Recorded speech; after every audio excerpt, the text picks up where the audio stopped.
This is our douc update, April 2025.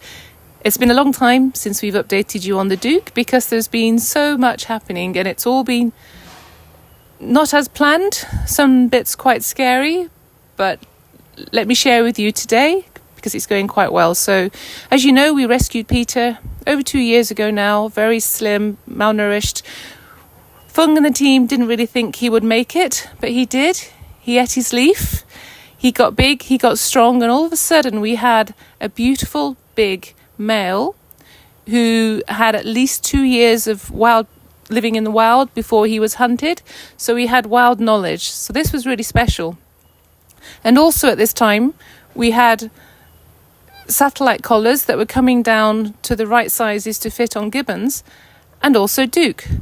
So thank you to Helen and also Jim Croney Memorial Fund who helped us fund the collar and equipment to test a collar on Peter to see if it worked and also to see if it didn't hurt him, if it was not too big, it was fine.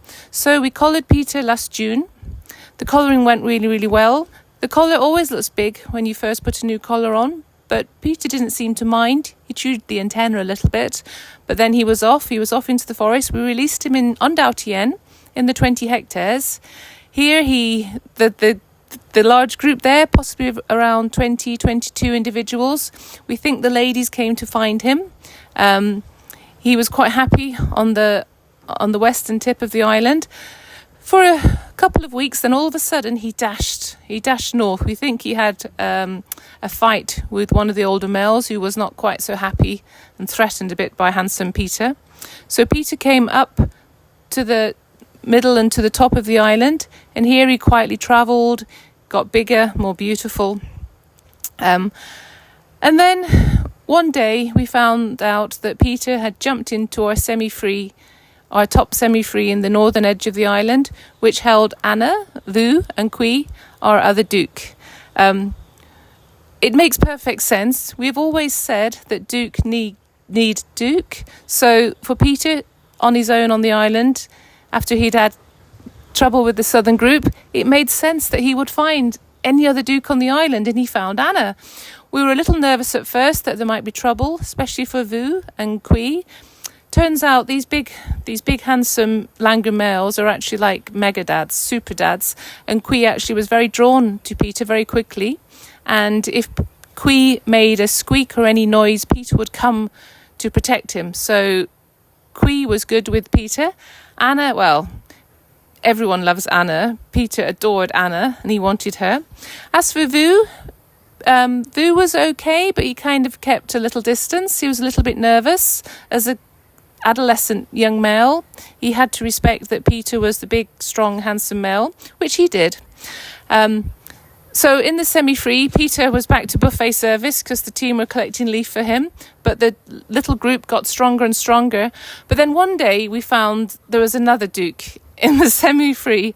We named him Trump, and it was actually one of the young males from the larger group on the southern tip of the island had come up, maybe looking for young females or the opportunity to create his own group. So he jumped in, and we have footage of him high up in the tree. He stayed there for 2 days, didn't cause any trouble that we could see, and then he jumped out again. So it was really interesting that our little group of douc, including Anna and Qui, that were hand-reared, were able to socialise and respond well to these semi-wild and wild douc. So we started to think maybe we could release, if Anna and Qui and Vu were following closely to Peter, maybe he could lead them all into the wild and we actually could release them all. Originally, we never planned to release a hand-reared animal, but it just seemed to be progressing, that this was the natural next step.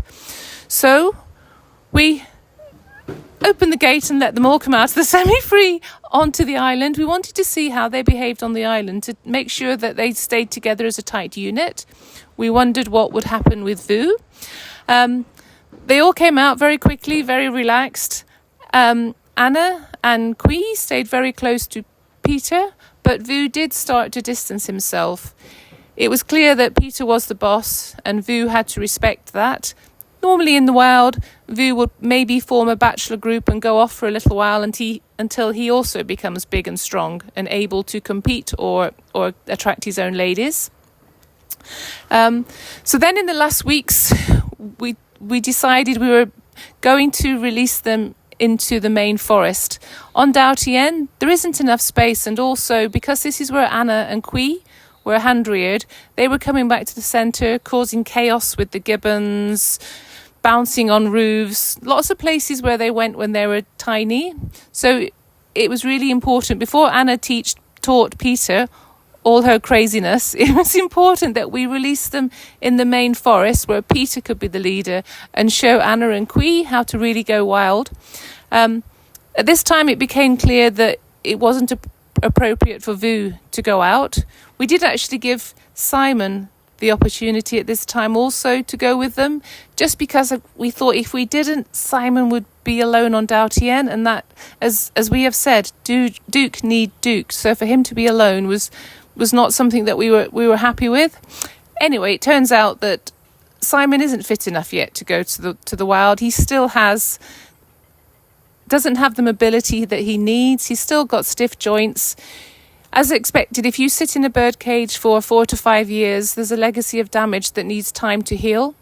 So now we're giving Simon that time, and we've put him with Vu, so Simon and Vu can hang out together and hopefully get fitter. We have Simon on lots of vitamins to help those joints loosen up, and we still hope. I'm an optimist, and I still absolutely believe that he can make fitness yet for release. He's certainly not off the he certainly still has the chance at a later date with Vu to be released. Anyway, so 9 days ago, we took Peter, Anna and Qui into the forest near Kizzy's family. We let them out. We cried with emotions. It was an incredibly emotional day for Anna and Qui. Hand-reared animals to be going wild was terrifying, but it just felt right. There was no other option. They were as ready as they possibly could be. Anyway, today, Fung and I and Mr. Bin have just come back to the forest, checking on them. We aren't doing any supportive feeding. They're feeding themselves perfectly on all the wonderful wild leaf. Their release site is the same leaf as douc, plus a lot more tastier leaves as well. They looked relaxed. They're staying together very close. And most importantly, they're ignoring us. They're not even looking at us. They have no wish in the world to come back to a world next to humans. They're actually so relaxed and comfortable. So Peter's collar will now last. It's a new collar, so we've put a new collar on him. It will now last 12 months, where we can monitor them and see how they go. And it's such a privilege to be able to get this close to a semi-wild or a group going wild of douc, because the douc in the wild, you see them and then they disappear. So it's absolute privilege to be able to see them up close, what they're eating, how they're behaving. So thank you all for your support this last year, since we started. It's been quite a journey, especially with the douc, so I'm so happy to say to you all today, we have released into continuous forest our little group of douc, including 2 hand-reared ones. A lot of work, but all worth it. So thank you.